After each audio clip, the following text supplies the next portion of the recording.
It's 2022 and I'm going to join Costume Symposium. So here are my 22 questions. What is my favorite genre of costuming? Well, usually historical costuming. I'm kind of into the 15th century right now, but that could change at any moment. What originally got me into costuming and cosplay and historical fashion? Movies, books, but the number one thing, Madonna, 1990 MTV Music Video Awards presentation of Vogue. I just love the costumes in it so much, and I love that song still. My favorite materials to work with are wool and linen, mostly because wool and linen are very easy to work with. They're my favorites. I'm trying to like silk, but it's slippery, and it's kind of the devil. Who taught me my crafts? I was lucky enough to grow up in a place that had a good home ec program, and I always had access to a lot of craft books. And that was mostly because of my mom. I could glue macaroni pieces together and paint it, and she would just be so amazed at my creativity. She has been my best cheerleader, and she still kind of is. I love you, Mom. What project taught me the most? Usually whatever one I'm working on currently. I don't tend to remake the same thing over and over.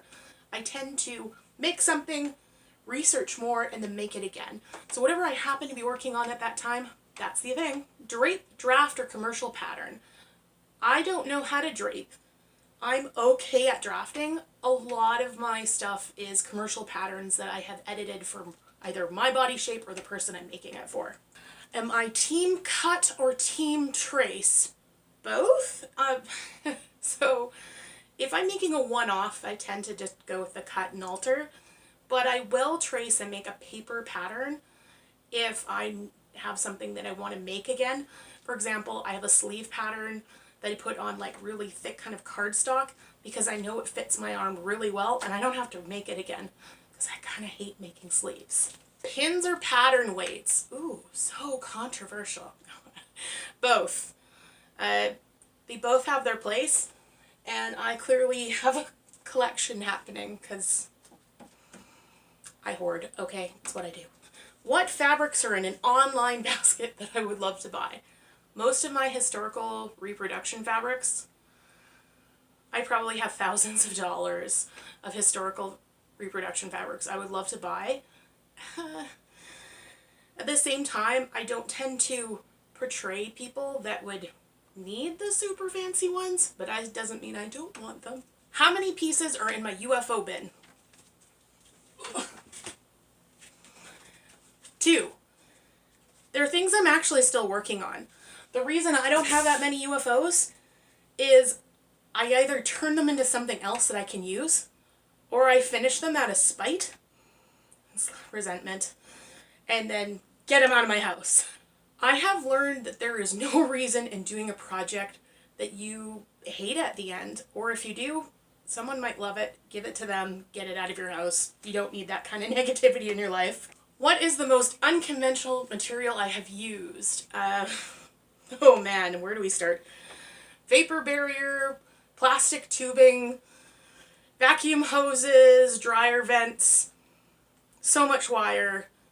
I mean, if you want a specific costume, you gotta use what you've got, and if you don't have a lot of money, use what you have. What is my favorite tool to use is just my old-fashioned from the 90s sewing machine.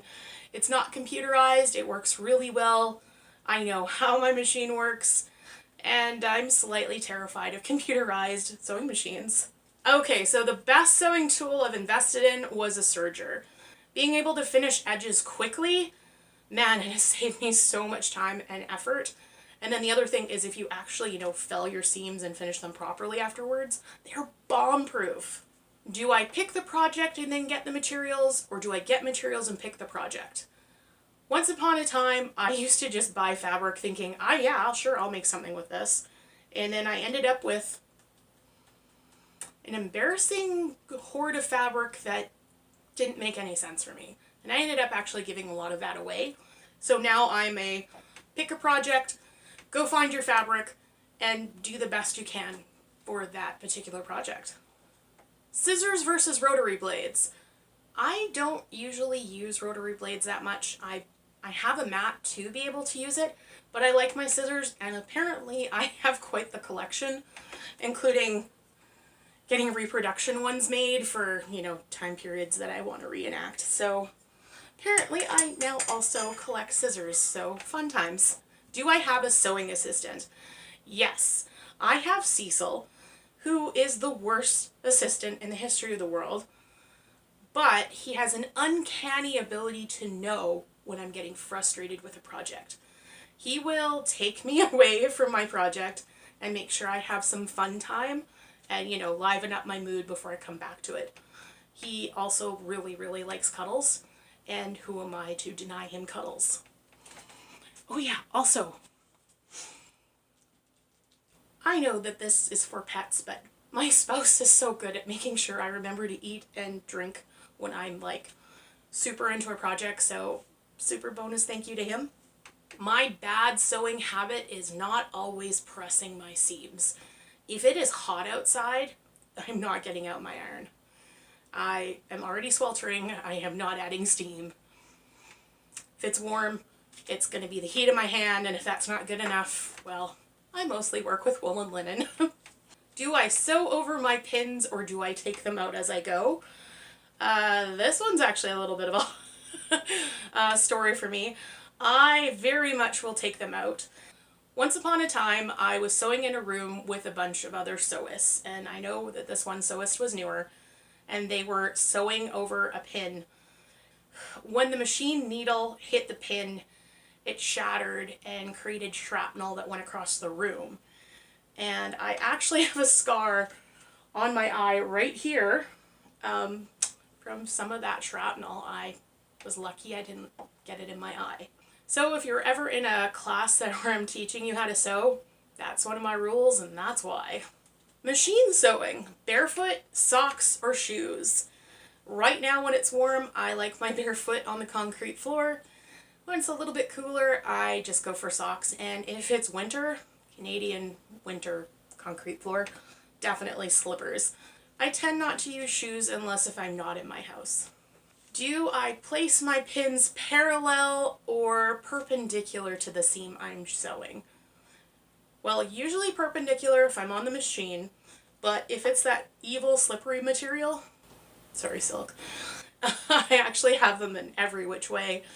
I'll also use pins to point out any special points on the thing that I'm sewing. So as long as you take them out before it gets to the needle, you do you. Tea, coffee, or chocolate? Yes. Coffee for the morning, tea for a cozy afternoon, good chocolate always. What do I watch or listen to while sewing? Usually if I'm going to watch something, it's going to be a movie I've already seen. Otherwise, I'm a huge fan of lo-fi channels. Kind of bring me back to my good old EDM days in university.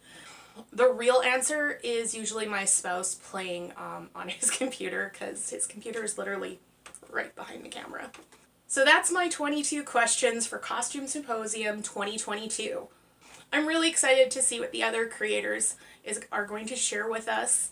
I think that's a great part of Costume Symposium, getting to see all the things that you don't make and seeing what you can learn from each person. So thanks to the CoSy team for letting me join in. Please don't forget to like, share, and subscribe. I'll leave my other social media handles down in the bottom as well in case if you want to follow me there or see a lot of cute videos of my puppy doing silly things. I'll see y'all in August.